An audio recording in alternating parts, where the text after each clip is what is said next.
Hello and welcome to Instant Transmission, a podcast where we discuss everything Dragon Ball. And in unfortunate news, Yamcha is no longer part of the Z Fighters and has been replaced by AI. Tonight, we've got the final installment of the DBZ movies on the docket as we prepare to jump into the Wrath of the Dragon. Polish your sword and wax your flute because things are about to get non-canon in here. I'm your host, Dayton, and once again, I'm joined by my co-host, Todd. Hi. Tonight's episode will be even more of our thoughts and opinions, this time covering the 1995 movie release called Dragon Ball Z Wrath of the Dragon. This movie, like most of the original run movies, does not have a specific canonical point in the story and even references Shenron as granting the wrong number of wishes at some point. So with all of that covered, was there anything you wanted to add before we got things started, Todd?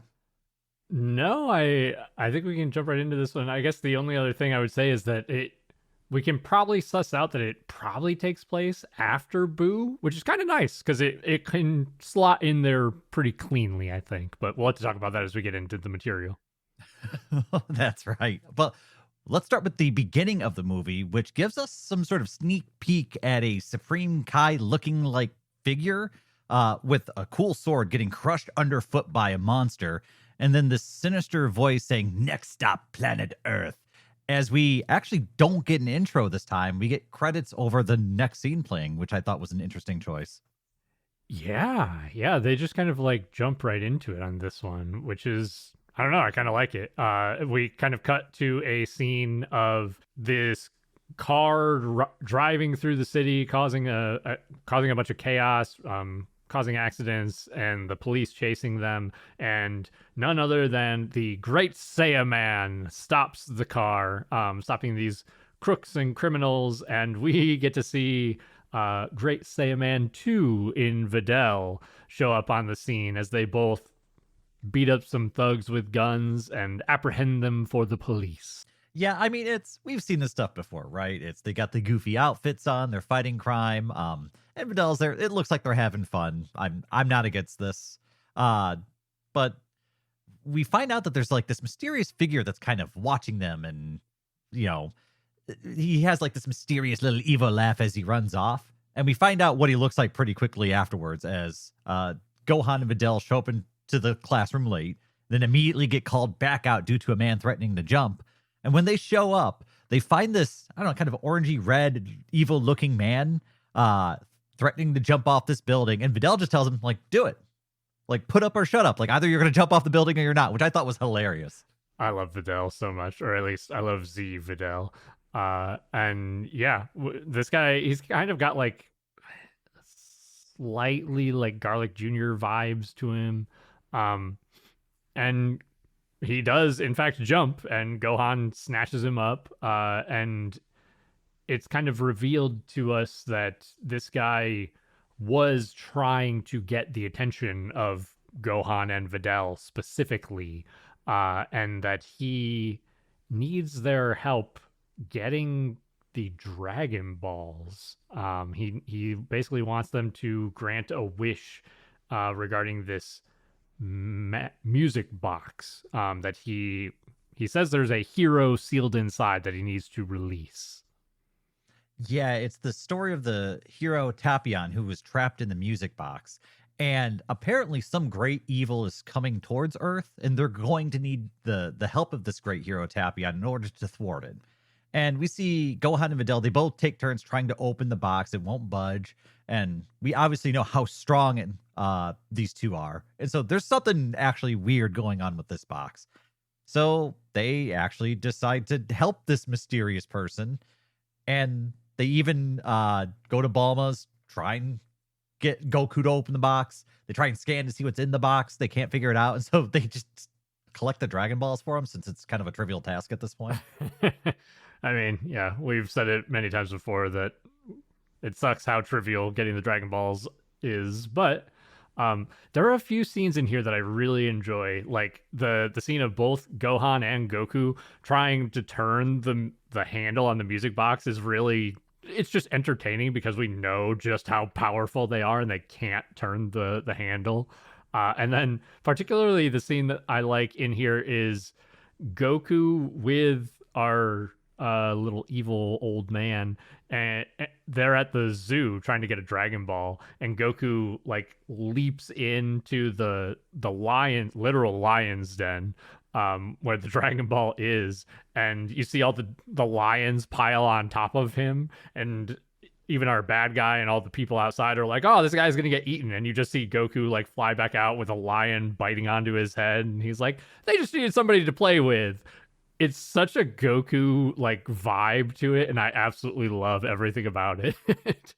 And also, like, Goku's like a mountain man. Like, he loves animals. He's probably like, yeah, they just want to play because I'm with wild animals all the time. This is nothing. Exactly. And that's why I love it. It feels very Goku. Like it doesn't we've talked in the past about like how Super doesn't have a lot of like real traditional Goku personality vibes to it. This movie nails it, and I love that. Well, so like I said, they collect the Dragon Balls for this guy because it's just a trivial request. Shenron is summoned and decides to grant them one wish, even though canonically speaking, it probably should have been, I think, two. Uh, and Tapion is wished to be released from the music box. And as this hero's being released from the music box, we see, I don't know when we learn his name, but his name's Hoy. Yeah.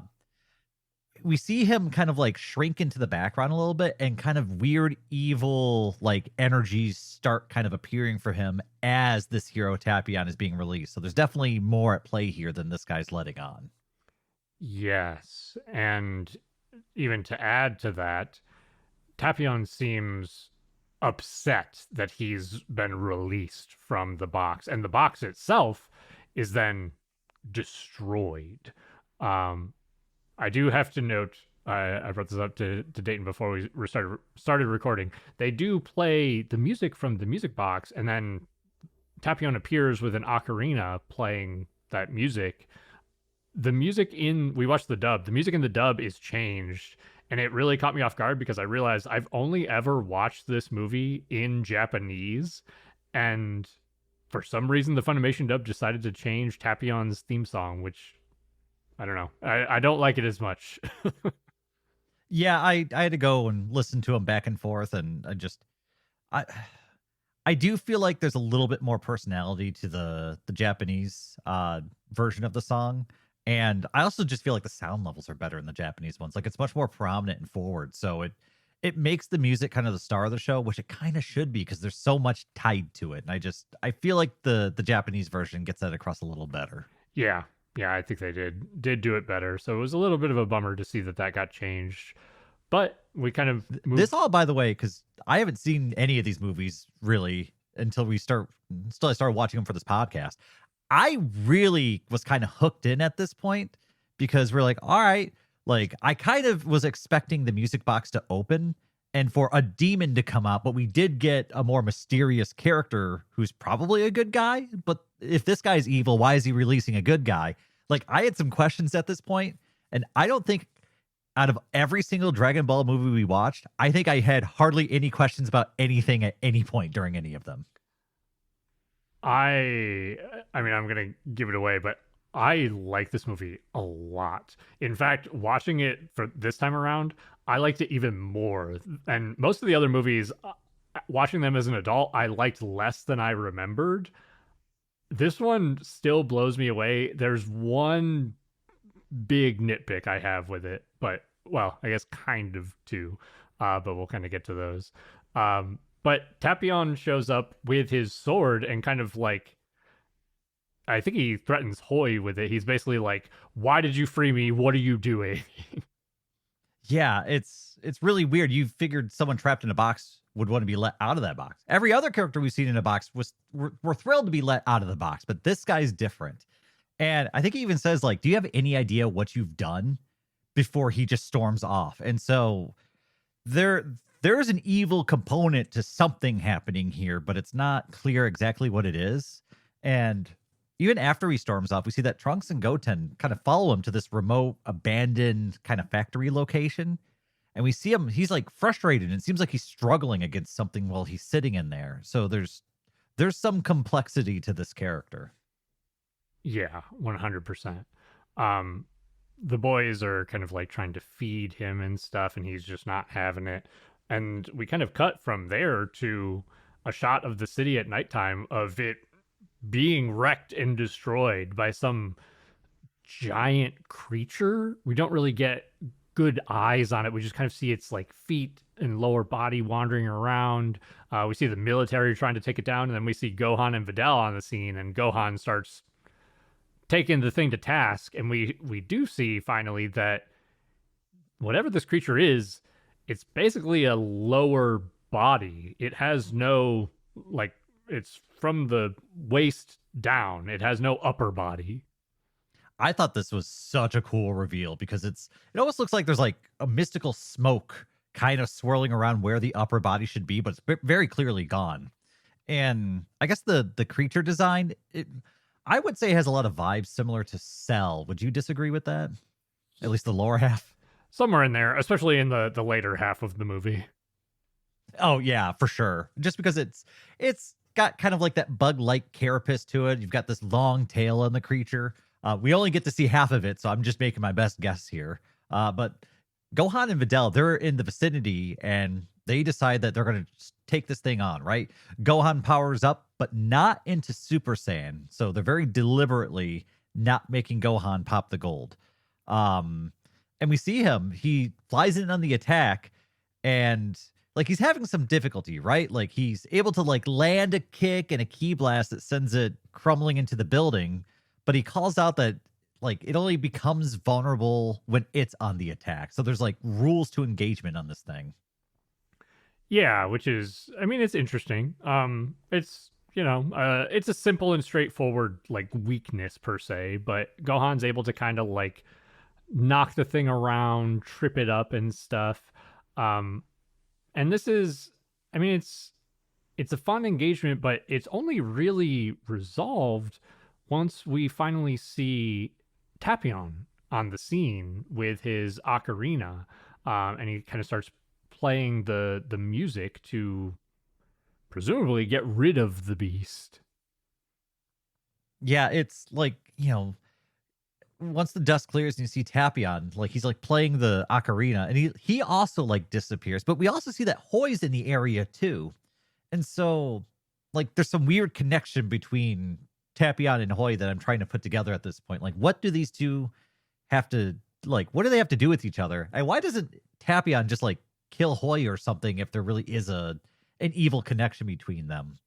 But that's not answered now. What we instead see is Tapion refusing drinks brought to him by Trunks and then falling asleep.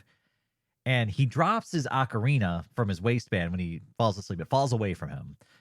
And not long after, we see this like portal opening up above him where this colossal monster thing starts coming through it.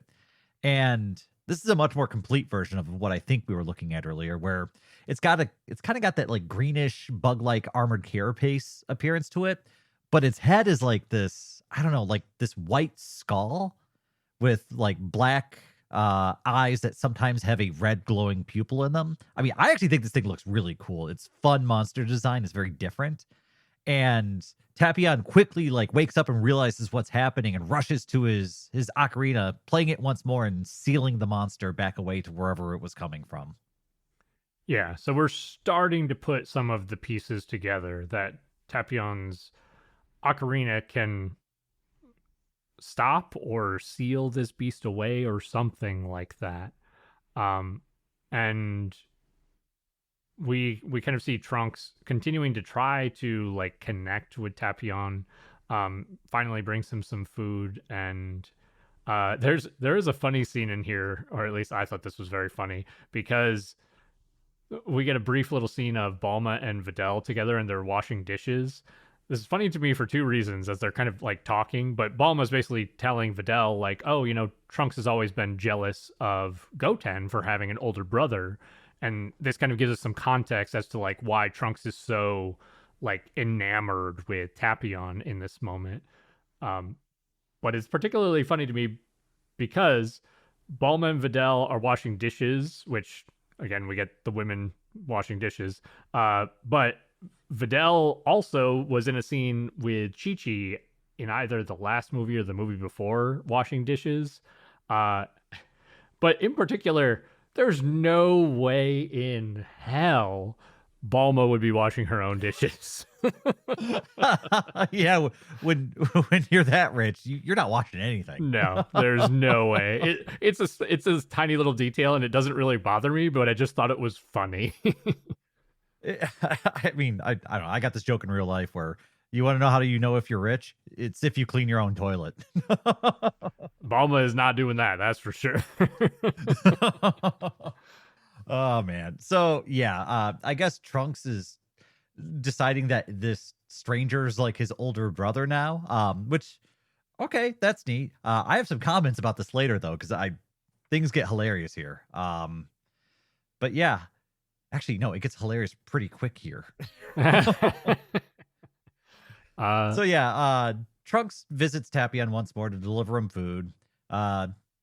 Hoy arrives and attempts to steal the ocarina from Tapion. And during the struggle, it ends up in Trunks' hands. And Hoy is telling him that Tapion's responsible for all this damage, that you shouldn't trust him, and to hand the ocarina over to himself. And Trunks makes the right decision here, thankfully, and trusts Tapion and throws him the ocarina back over, right? And from here, the two, I guess, become best friends, with Tapion going back to Trunks' house and tucking him into bed and telling him a bedtime story. I'm like, what is going on here? I'm like, Bulma, what the hell are you doing? You're just like, you've never even talked to this guy, but you're like, yeah, go ahead and put my kid to bed. And, like, I get what you mean. I definitely give them a little bit of a pass here, partly because they have a very short runtime here, so they kind of have to establish this connection pretty quickly. No. As a parent, they've got to they got to pass the vibe check. You're just not letting an adult man into your kid's room to put them to bed. No, that I can draw a line. We can have the same story being conveyed, but not in Trunks' bed. Okay, I have to draw a line somewhere. I honestly, like, when it comes to Bulma, it does not bother me at all, because we've seen her do so many like questionable things. Yeah, she also knows her son is one of the strongest people on the planet. Yeah, it's like, okay. But here's where maybe like I make sense of it, is that when Tapion's like leaving Trunks' room to like leave or whatever, Bulma like happens to run into him down the hallway. Yeah. It's just like, hey, you want to go talk? And I'm like, okay, now I get it. Vegeta's on the road all the time, gets a little lonely in that big capsule corp house. I understand. I mean, Tapion's a looker. What can we say? I'm just saying, as far as alien dudes go, that's not bad. I mean, hopping from one alien guy to the next, I suppose. Oh my god. All right, I was going to make some other comments, but we should probably stop it there. So Bulma hears the full story from Tapion, and this mysterious guy, Hoy, is part of some like species supremacist who revived an ancient evil named Hirudegarn. Did I get that right? Yes. And this ancient evil they were going to use to more or less wipe out Tapion species and establish them as like the dominant force in the galaxy. We find out that Tapion and his brother found a pair of ocarinas and an ancient blade and used them to temporarily defeat Hirudegarn by chopping him in half with the sword. And then I guess the sorcerer binds like the halves of Hirudegarn to, is it themselves? And then they themselves were then sealed away into like music boxes. Am I understanding this correctly? That's my understanding of it. Yeah. So Tapion and I need to find his. Do you have his brother's name available? I forget what his name is. No, because he's like referenced twice and I just did not write it down. I'll find it. It starts with an M, but let me see real quick. It's Minosha. So the two of them, they are the ones who have the two halves of Hirudegarn bound to them, and then Minosha and Tapion are then sealed away inside the music boxes to effectively seal Hirudegarn. Yeah, so yeah, it's a little bit of a complex story, but I kind of get where it's coming from now. But we have all the context at least. And so upon hearing this story, also the two were scattered to the opposite ends of the galaxy. So to try and keep them from ever coming back together. Right. But Bulma hears the story and offers to rebuild the music box, saying that she knows the materials and understands it. And her requirement is that Tapion be friends with Trunks. And so, yeah. So I guess Bulma builds like a giant version of it, I guess. Like, I didn't quite understand it, but she builds like a giant sleeping chamber that allows him to sleep but also be conscious at the same time, I guess. Yeah, it basically, or at least the intent was that it was supposed to serve the same purpose as the music box and seal Harudagarn, but Tapion could still just be a person and exist and take a nap, basically, without, because we kind of get the impression that basically when Tapion falls asleep is when Harudagarn is able to free himself. So Tapion's basically not. He's tried to stay awake for days at a time here to prevent that from happening. And I guess also get shredded in that time, like, because that dude is jacked. He's yoked, man. But yeah. So after all this explanation, we see that Hoi summons his half of Harudagarn and they begin eating and absorbing people. Tapion gets some piss poor sleep in his new box, and he struggles to keep his half of this evil creature contained. And yeah, things are starting to get a little spicy here. I would say that this is the part where we're picking up towards like the big climactic battle at this point. Yeah, we've gotten most of the narrative here. We're going to get more kind of like heavier into the action, I think. Tapion's like the box that Bulma created is destroyed. Tapion kind of like shows up on the scene with like Goku, Gohan, Goten, Trunks, Bulma, and now Hoi and Harudagarn, I think it's the lower half of Harudagarn, show up to attack Tapion, basically like, hey, I'm here to get my upper half. And Tapion's like, all right, you guys have to kill me right now so that way we put an end to this. Because I guess if Tapion dies while he has this thing sealed inside of him, it goes away with him. And of course our Z fighters hesitate. They're like, they're not just going to kill an innocent person. And Hoi arrives in scene and things go south fast as Harudagarn is summoned. And once again, we see this monster finally made whole. And Tapion tries to ocarina this thing back away, but it's to no avail. And our Z fighters are forced to go on the attack. I kind of like how this battle picks up, like the way it's like sudden and urgent. And unlike a lot of the other movies, this feels like a necessary fight. So I'm going to give this movie credit right here. I feel like it kind of takes a long time to get to this point, but this is probably one of the best narrative threads that they've written in one of these original runs of movies. I think it is. I think it might be the best. And yeah, it does take. We're 30 minutes into the movie at this point, maybe even 35, but out of a 50-minute movie. But the narrative, like, we get a little bit of action. We get to see like Gohan fight the lower body, and we get to see Gohan and Videl apprehend the villains, or the criminals. But this one feels like it has the right amount of narrative to action to me, because the narrative in the beginning feels important. It feels impactful. Whereas some of the other movies have a lot of, I guess, if you want to call it narrative in the first half, and it just feels like they're wasting your time.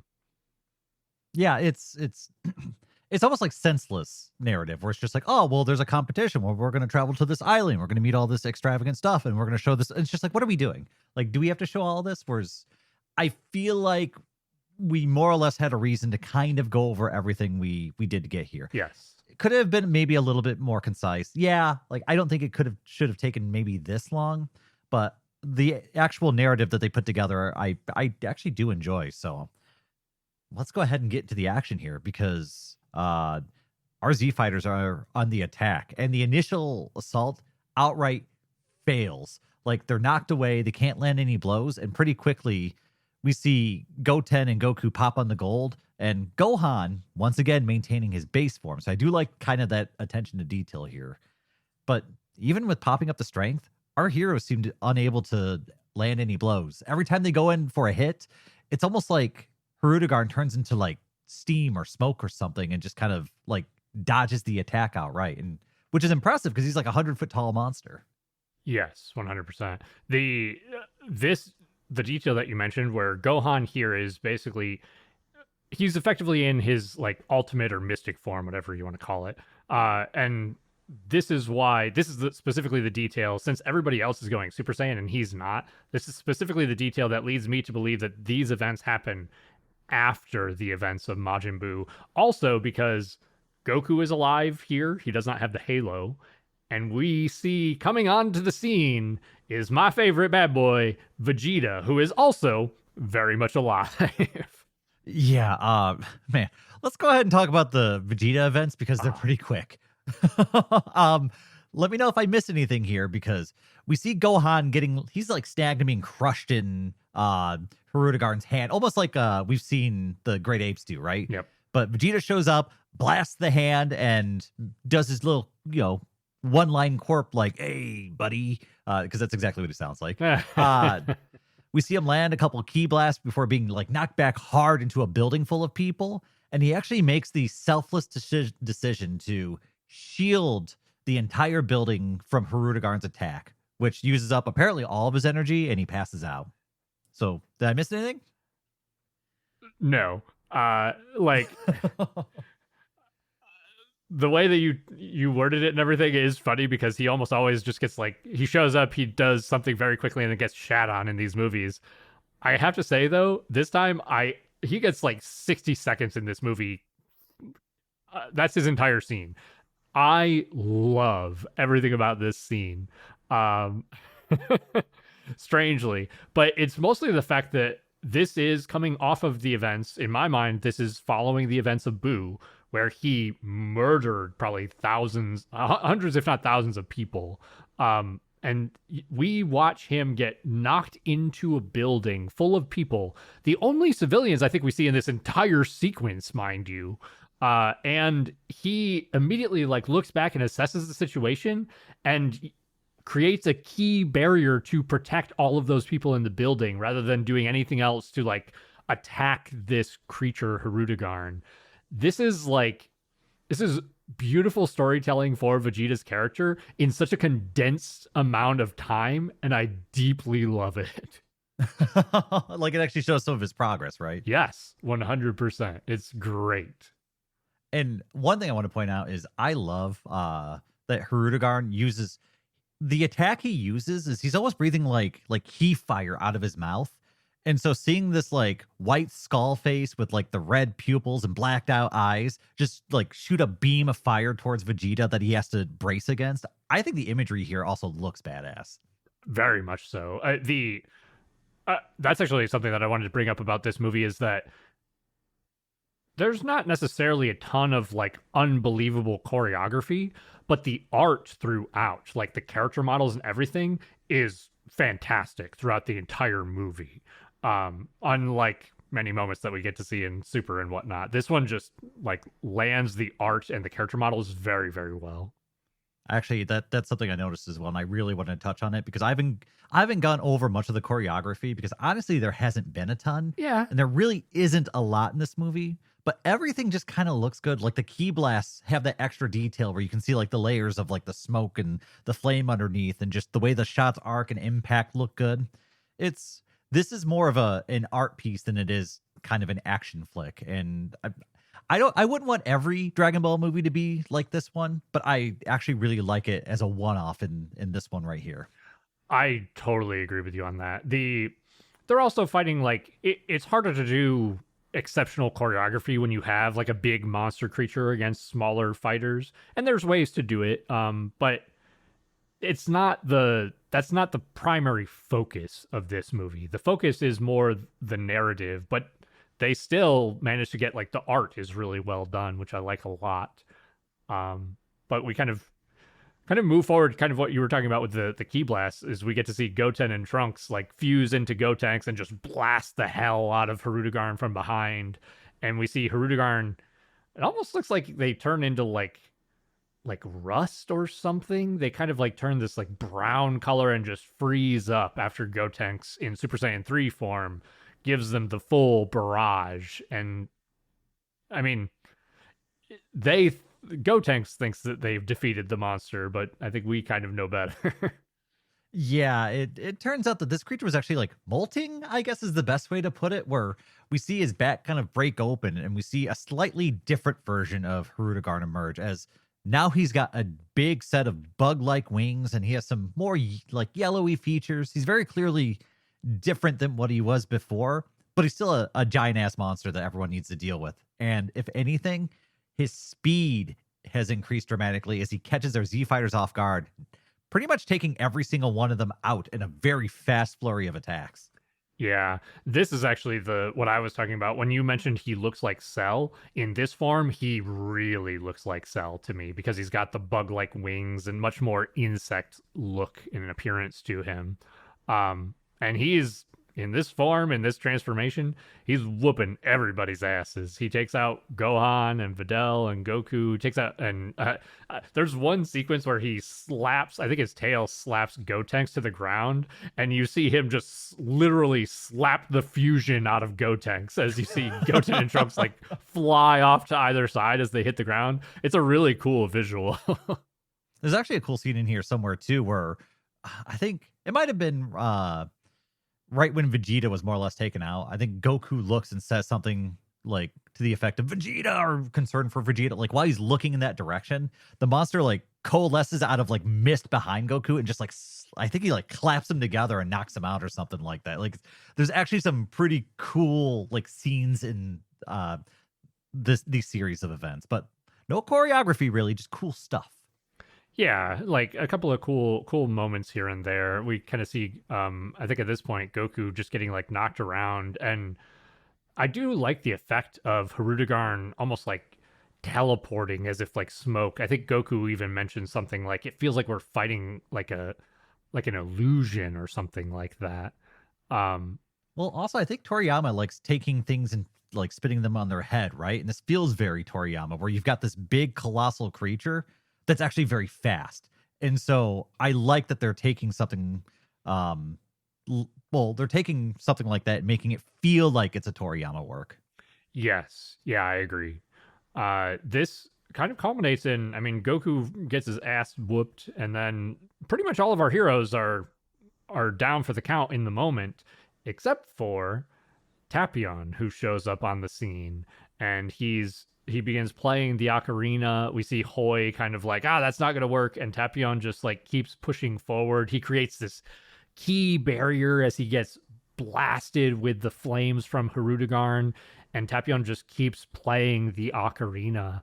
And man, I like this scene a lot. I like that Tapion is finally able to, using the ocarina, he seals the entirety of Hirudegarn. So his full upper and lower body into himself, takes him into his own body, and then Tapion falling to the ground gives Trunks his sword and says, "You have to kill me. Like, stab me now before Hirudegarn gets out." And Trunks is actually he's standing there with like the sword above his head, like really thinking about performing this strike. Like, and I like that they wrote it this way because I'm sure Vegeta has always instructed Trunks to always do what is necessary to win. Yeah. Where somebody like Goten, I don't think would do it at all. And so I think Trunks having that kind of inner moral battle feels very appropriate. Because I had to think about this. Was like, what would I expect Trunks to do in this situation? Because I know what Goten would do, but what would Trunks do? Because his upbringing is very different. And I think this was handled perfectly. I also think I felt for Trunks here because he's trying to be friends with this guy. Now he might have to kill him, and also killing someone, like the idea of that, such a young person, is so massive. Yeah, I thought this was a very well written scene for what it was. I absolutely love it. We kind of see Hoy like dive in after them, trying to stop the event. Trunks hesitates long enough, though, that Tapion is unable to hold Hirudegarn in. We kind of see the mist that makes up Hirudegarn fade off of Tapion's body and emerge, and we even see the ocarina itself get it shatters, it's destroyed, and is, I mean, obviously no longer going to be of any help to this battle. Yeah, and Hirudegarn's back. And after escaping, we do see him reappear near Hoy, who is unfortunately in Hirudegarn's path and gets stomped as Hirudegarn makes his way to his next battle. So Hoy's done for. Hoy's done. Hoy is well, killed by his own quote unquote creation. So that seems to be a theme in Dragon Ball. They do like to do that. I mean, we got to see it with Boo and Bobbity, and yeah, we've seen this happen a number of different times. He's also like, I almost missed it. It happens so quick. They treat it as, yeah, they really don't spend any time on it, do they? No, they literally, it's just like one little scene of like Hirudegarn just steps on him, and I was like, oh shit, he's gone. Yeah, I mean, I think the idea is that Hoy is such an insect compared to Hirudegarn, right? Like Hoy is just kind of I don't even think a tool. I don't even know if Hirudegarn really thinks. I feel like Hirudegarn is just kind of an ancient evil that consumes. So I don't think he has any regard for life or even really intelligence. I think he's going to do his own thing, and it does not matter whether Hoy's there or not. Yeah, it definitely feels that way. And so we're kind of in a pickle. We have no ocarina. All of our heroes are more or less down for the count as Hirudegarn kind of approaches on Trunks and Tapion. And this is where the movie takes a turn for the worst, in my opinion. Oh, no. Because who else but Goku gets up off of his feet and says, like, hey, Hirudegarn, come fight me if you want to die. And he's in his Super Saiyan 3 form. I'm immediately going to say I don't like this. Yeah, let's get through the scene, right? And then we'll kind of digest it as a whole, because it's a scene. Mm-hmm. So these two begin their bout, and like pretty early on into it, we see Trunks kind of leap into the scene, pulling a Yajirobe and lopping off Hirudegarn's tail. But rather than being like thankful, Goku just tells him that, this is my fight, you need to get out of here. So I have no idea if that helped or not, but Trunks kind of gets brushed off to the side, which I'm not super happy about. Yeah. But Goku pretty quickly pieces together that, I guess, emotional distraction is what makes the creature corporal. So I don't know what the rules are, but he begins talking smack to enrage the monster, and eventually he sees an opening where we get a move that I don't think I've ever seen before. Goku in his Super Saiyan 3 form roars Dragon Fire and erupts into flames, with kind of like an homage to Shenron around him, as he punches through Hirudegarn, which then flashes over to a picture of Hirudegarn with like a flaming Shenron all around him before he explodes into fire and is defeated. Yeah. There's a lot to say about this. So first off, another thing that they did in the dub, and I don't know why they did this, this move is very well known in the Dragon Ball community as the Dragon Fist technique. I don't know why they said Dragon Fire in the dub, but it should be Dragon Fist. Where does Dragon Fist come from? Because I don't. Is it in the anime series? Because I don't remember seeing it. No, your confusion about that is appropriate. This is actually the first time in this movie, the first time that this move has ever been displayed at all. It is technically non-canon.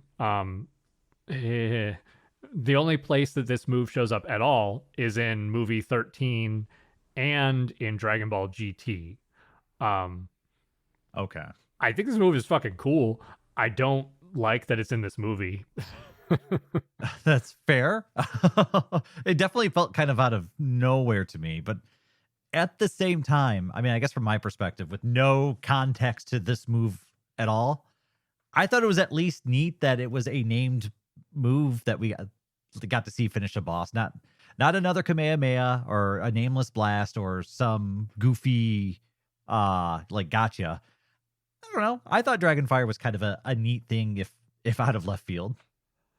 Yeah, yeah, no, I agree with you on that. It looks cool. It's a cool technique. I like that this is one that presumably we've not seen Goku learn this from anybody else, so is presumably like his own technique. Um, there's lots of cool things I like about it. I guess let's just talk about the brief wrap up of this movie, Oh and then we yeah, can. because this movie ends Yeah, like the monster's defeated, and then we flip over to see like Bulma builds Tapion a time machine. It looks like, and then Tapion gives Trunks his sword, saying, "It's yours. I think it always has been," and then goes somewhere in time. did they? I mean, I know it looks exactly like Trunks' time machine. I can't even remember. Do they say specifically that he's going back in time? I don't think they actually say it. Like, but that's a time machine, right? Like, am I mistaken here? It looks like a time machine. I mean, it literally is the exact model of Trunks' time machine. Um, I don't know. I don't know if it's supposed to be like, hey, go back in time and like save your brother or something. Like maybe.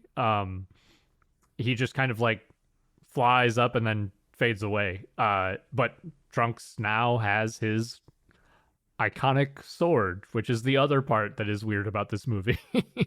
Yeah, that is really bizarre. I because they're best friends, right? And it wasn't forced at all. It was completely natural that they became best friends. And also Tapion told him the bedtime story of how his people were being obliterated, and that put Trunks right to sleep. He loved that. I'm not even like I actually like the story about Trunks and Tapion becoming friends. The part that's weird is that I like that this story is obviously to give us the backstory or the reason why Trunks even has a sword when future Trunks shows up in the Cell Saga. I'm fully on board with that. I like that a lot.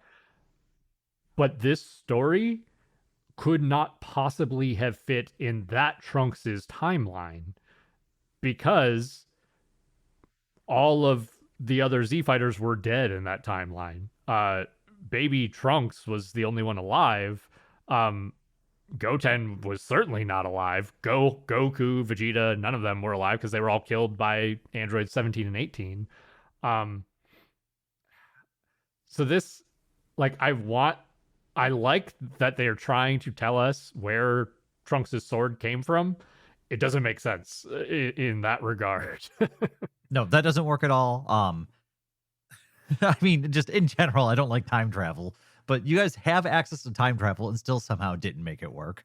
And okay, I think for me, because this stuff's non-canon, right? Like it kind of doesn't really matter that the story doesn't mash up that well. Right. Like you guys tried, didn't work out, whatever. I think for me, I wanted to see Tapion actually fight a little bit. Like I kind of felt a little underwhelmed by his presence in the movie. Even though I like the story, the fact that you don't ever see him actually use the sword really kind of is a disappointment to me. It's true. I mean, there's a weird thing to be said about the fact that, like, in his story, he's the one who uses the ocarina, and I think he says the sorcerer was the one who used the sword to cut Hirudegarn in half. But I also agree with you that it would be nice to just see him fight, see him use it a little bit. Really, I'll be honest, this, for what it is, for being like a 50-minute run Dragon Ball Z movie that is effectively non-canon, this is as close to a perfect movie to me with all that in mind as could be, except for the fact that Goku gets the win at the end. I deeply, deeply hate that so much. Like, this movie was so close to coming to, like, it could have been damn near perfect, and they just fumbled the ball at the 90-yard line. Like, if they would have just let Tapion and Trunks be the ones who get the win at the end, like, let Tapion use the ocarina to stun or stop Harudegarn, and Trunks is the one to use the sword to cut the monster in half, this would be a 10 out of 10 for me. I think I'm right there with you because I've also had the criticism for forever that I don't like that Goten and Trunks only really offer value whenever they're fused. I'd like to see their individual efforts be a bit more on display. I mean, you had the build up here. All Trunks had to do was swing the sword, and suddenly he's got his win, and it would have felt awesome. Um, Also, just make the ending different. Like literally do anything other than what you did, and I think I'm right there with you that this would be a 10 out of 10 story because I was actually kind of shocked at how little screen time they actually gave Goku in this movie. Yeah. Like he's really not in the movie that much. So I was actually shocked that he was the person that delivered the final blow. That's like the glaring flaw of this movie to me. It's like the Dragon Fist is cool. It's got a cool finisher. Like Goku did not earn this win. Goku should not have been the one to get this victory. This is Trunks' story. Trunks and Tapion should be the ones to get the win here. Yeah, that would have felt much more appropriate. I mean, yeah, it's a lot of Trunks. We even get a good amount of time with Gohan and even Videl at the beginning of the movie. Like we get a lot of characters that don't get a lot of screen time actually getting it here. Mm-hmm. Why not just finish the movie the way it needs to be? But yeah, I would say that those are probably my biggest critiques. I thought a lot of it was really good. The art and animation, fantastic. I don't know why they changed the ocarina music, but I didn't hate the new music they put in. I didn't like the sound levels. In the Japanese version, the music is the star when it's being played, the ocarina music. But in the English version, it kind of fades into the background and doesn't carry as much weight as it should. But other than that, do you remember any of the other music that is actually played, like background music? Because none of it really stands out to me, which usually means that it's decent. Yeah, I agree. I will say during the Dragon Ball collecting montage, there is one like melody of, I can't remember which song it is, but it's an iconic Dragon Ball song. And I even got like a little bit teary-eyed when that came on and they did the montage of them collecting the Dragon Balls. It was just really well done, really well placed. But yeah, other than that and the ocarinas song, the rest of the music was like, it was probably fine to good, not like outstanding, but it wasn't distractingly bad. So I'll say it was probably in a good spot. Yeah, I think overall this was a very enjoyable movie. I honestly I might even watch this one again just to see if there's any details or anything that I missed. Which is honestly, considering all the other Dragon Ball movies, that's a pretty big compliment. I feel like when I was in like a Broly desert and then I got to the oasis of like Fusion Reborn and Wrath of the Dragon, like it felt nice kind of finally getting here. Yeah, I think these two, so Fusion Reborn and Wrath of the Dragon, are generally considered like the best of the run. There's a couple in the beginning that I really like. Like I really like The World's Strongest. I think is a really strong movie as well. But I was very curious to hear your take on this one. I also, I think I started with the recording with this, but I was shocked at watching this one again how much I like this one as an adult. I think this one is, I really like the narrative for this one that they build. I just wish they would have stuck the landing at the end. If they would have given this win to Trunks, this would be a perfect movie. Yeah, I'm right there with you. And honestly, another big compliment I can give to this movie as well as Fusion Reborn is that both of them have interesting villains. Yes. And that's something that most of the other movies don't have. Usually it's just a strong guy, maybe with some narrative beats that tie into some backstory or someone's backstory.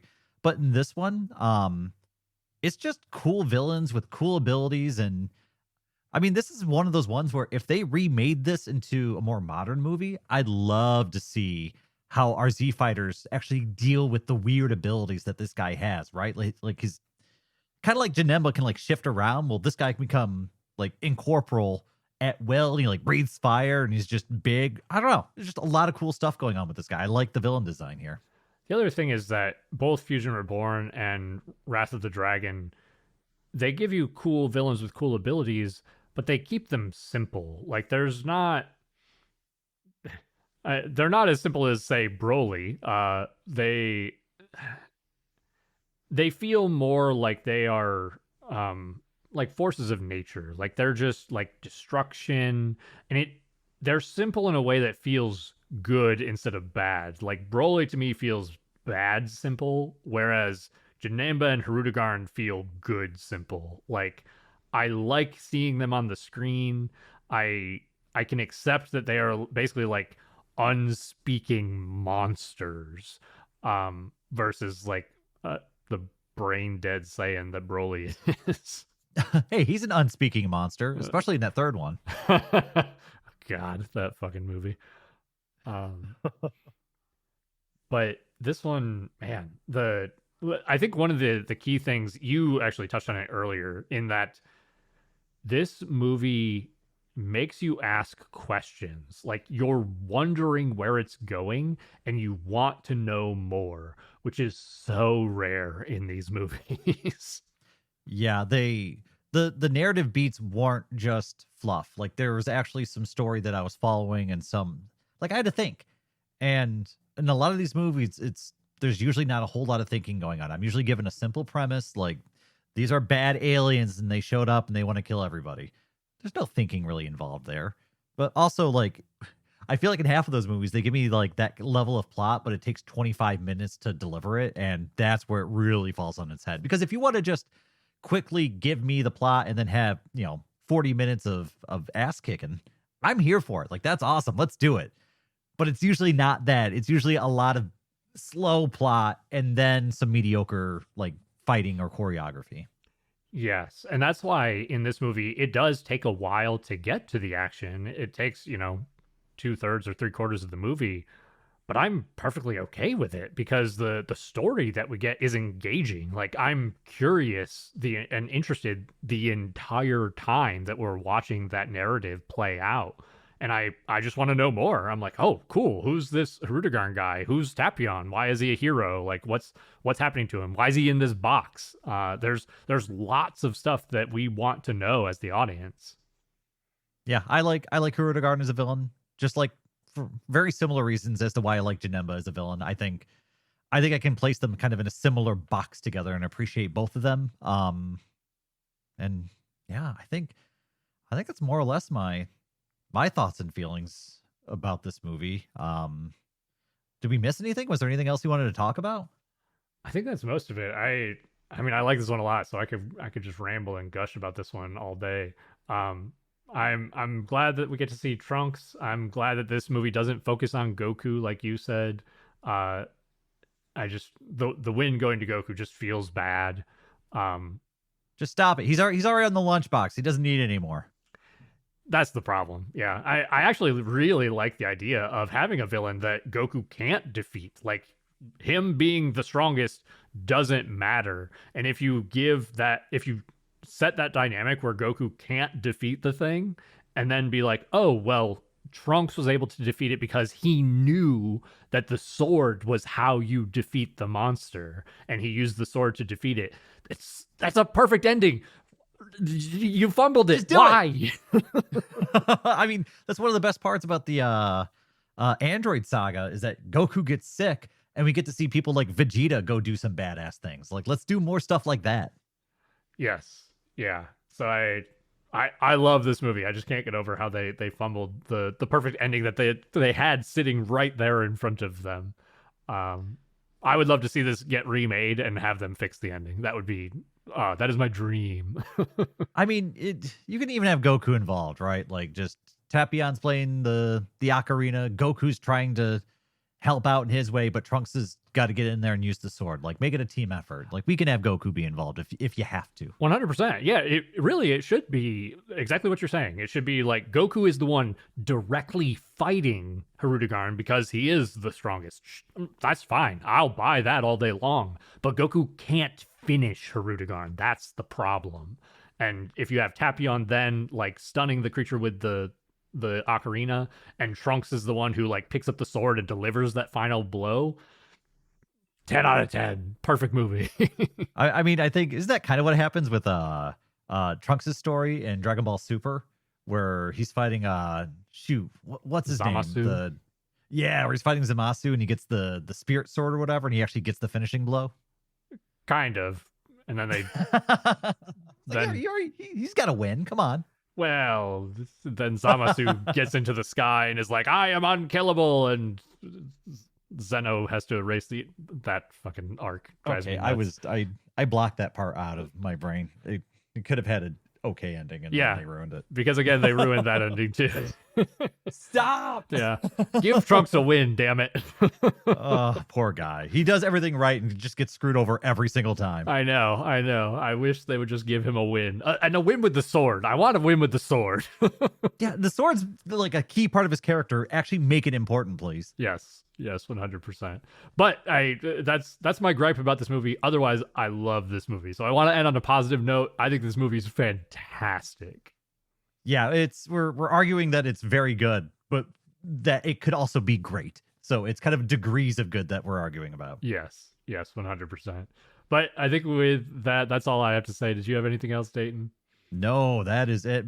Man, I think you got some big news to announce here in a second. Hell yeah. But for now, that's going to be it for this episode of Instant Transmission, where we discuss everything Dragon Ball. This has been your host, Todd. And Dayton. Don't forget, we're on Patreon and Discord. If you want to Dragon Fist us, you can find our OnlyFans at... Okay. Did you have to phrase it that way? Just kidding. You can find us at patreon.com/ITDB podcast. Discord link will be in the episode description. You can also find it and all of our other links at linktree/ITDB podcast. Thank you all so much for your support. Be sure to join us next time as we celebrate our completion of the original 13 Dragon Ball Z movies by ranking them from best to worst. Hell yeah, let's go! Yeah, Dayton and I will be bringing our personal rankings of the movies together to see how they compare and where the movies will fall for our instant transmission ranking.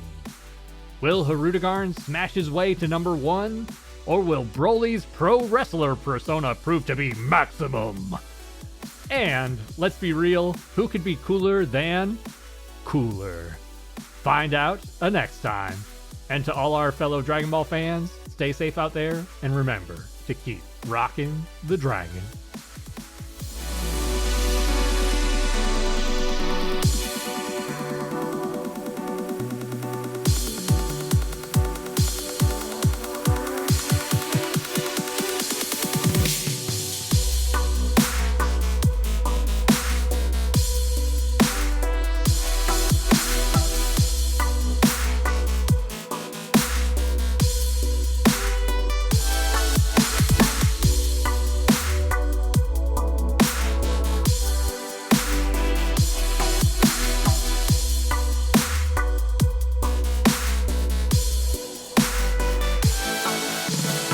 So are we putting the feet tier list up on our OnlyFans, or is that just like a personal thing? I mean, I want to see what Krillin's toes look like. Are they bald too?